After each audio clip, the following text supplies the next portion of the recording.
Hey guys, I'm talking kind of quiet because it's late and my dad is asleep in the room next door. Um, Trigger warning, this video talks about abuse, so if that's a topic that's harmful to you right now, skip this video, don't watch this, or go do your self-care and then watch. Okay, abuse is abuse. Abuse is bad. Abuse is wrong. Abuse should never happen. It doesn't matter what kind of abuse it was. It should never happen. And there's really not one kind of abuse is worse than another. All abuse is bad. All abuse is terrible to go through. Nobody wants to go through abuse. So when someone confides in you that they've survived emotional abuse, you don't go and say something like, well, Sally was sexually abused, so she had it worse than you. Like, what the heck is wrong with you? That's dismissive. You do not dismiss what abuse survivors tell you when they confide in you. You have no idea how much courage and how dangerous it can feel to them. And when you say things like that, you prove you are not a safe person to be open about it with.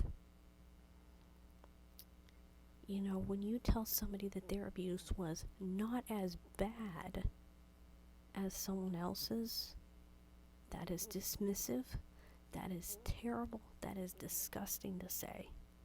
If you don't know what to say, you just say, oh my gosh, I'm sorry that happened to you. That is so simple to say. Or, that sucks, that never should have happened to you. That's all you need to say. Because tonight I was talking to my mom of all people, about someone I know who went through, verbal and physical abuse. And I have told her that my dad emotionally abused me, and just in the car, she just goes, well, see, you didn't have it so bad now, did you? And I just was furious. Okay, my entire lifetime has been me having my feelings dismissed, belittled, or being accused of exaggerating, or overblowing, or being too much.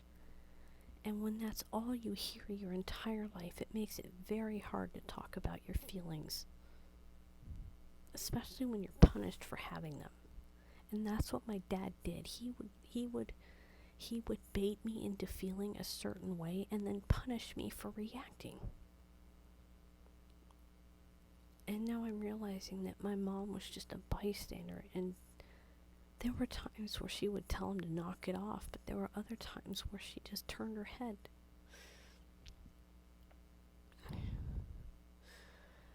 I'm going to see my psychiatrist on Tuesday. I have an appointment, and I'm going to see if she can test me for PTSD, because I think I've developed it at this point. All of December, Christmas, New Year's have now become laced with trauma to me. I can't see those holidays as anything except trauma anniversaries. And on December 15th, I lost my cat Monroe. We had to have her euthanized. And then my dad fell on Christmas Eve. He fell again on Christmas Day. And then he fell again on New Year's Eve. And on January 6th, he went to the hospital because his right hip was bothering him so much he couldn't touch it. And because he has advanced Parkinson's, if he cannot, hold up his own weight, we can't take care of him.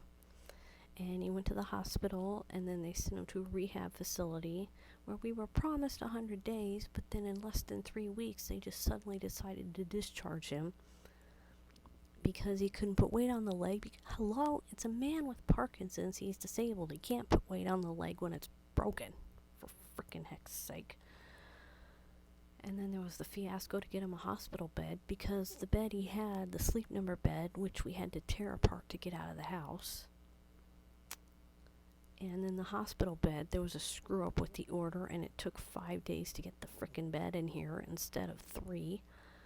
we got very little time to prepare because the discharge went from, oh, it'll be a few weeks, to we had 2 days warning.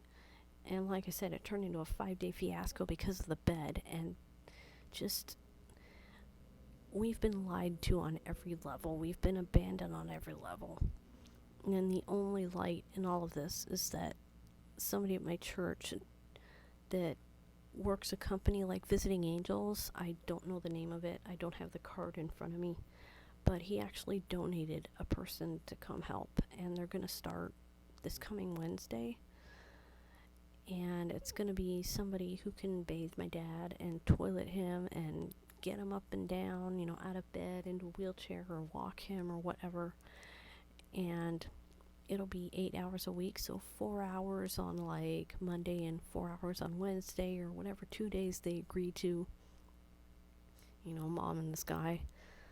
And so, it's a little tiny bit of help, and that's from having no help at all. I mean, we can't bathe him because we can't move him. I mean, he's 6'5", and me and mom are 5'1" and 5'2". We are tiny, and he's not. And when he fell on New Year's Eve, we both hurt ourselves trying to haul him into bed because she didn't want to call an ambulance to have the paramedics put him in bed. But we ended up having to anyway, like in January 6th, because he was in so much pain. And he couldn't explain why. First we thought it was nerve pain, but then he said, no, it's my hip. I mean, he was not communicating clearly. And we couldn't figure out what was wrong, so we had to take him to the hospital because his hip was black with bruising, and still kind of is. But just the way the medical system treated us with such apathy. Anyway, I almost want to say that's medical abuse, that we've been abused by the medical system, just dropping us with no warning and just leaving us with a disabled man we can't handle, and it's not safe for him to be here. Nobody seems to give a crap. Thank you so much. Anyway, I just went off on a tangent, as I am so apt to do, and this is the thing that makes me so annoying for people. But back to what I was saying,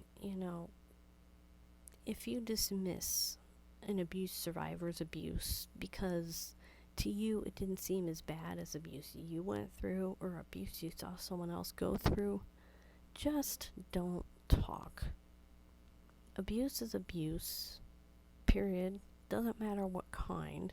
It should not happen to anybody. Nobody deserves it. Nobody deserves to be abused. Okay?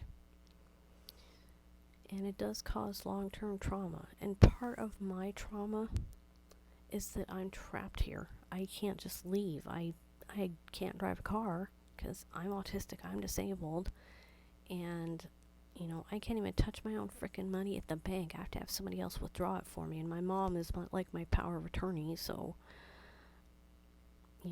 that's the trade you make, is you lose your frickin' autonomy. So I have no autonomy in my life, and I'm trapped here. I'm watching my dad deteriorate, and now my mom's starting to deteriorate physically too, just aging. And I watched my cat deteriorate until I had to have the vet put her down. I'm getting emotional. But I'm just watching everything around me deteriorate, and I can't do a dang thing about it, and that's trauma. It's trauma, and it doesn't stop. There is no escape from it, and that's why I don't know how I'm going to treat it if it turns out that I do have PTSD, because trying to treat it when I'm still in the traumatic situation, it's like trying to disinfect a wound while someone's taking a crap in it. I mean, imagine that, you've gouged your arm open on the corner of a desk or something, and it's bleeding, and you're trying to pour in, the ointment, and someone else is smearing their poop in it. You're not going to get rid of the infection. You're not going to prevent an infection. It's just going to make you sick. I feel like I'm just a walking septic mass of trauma.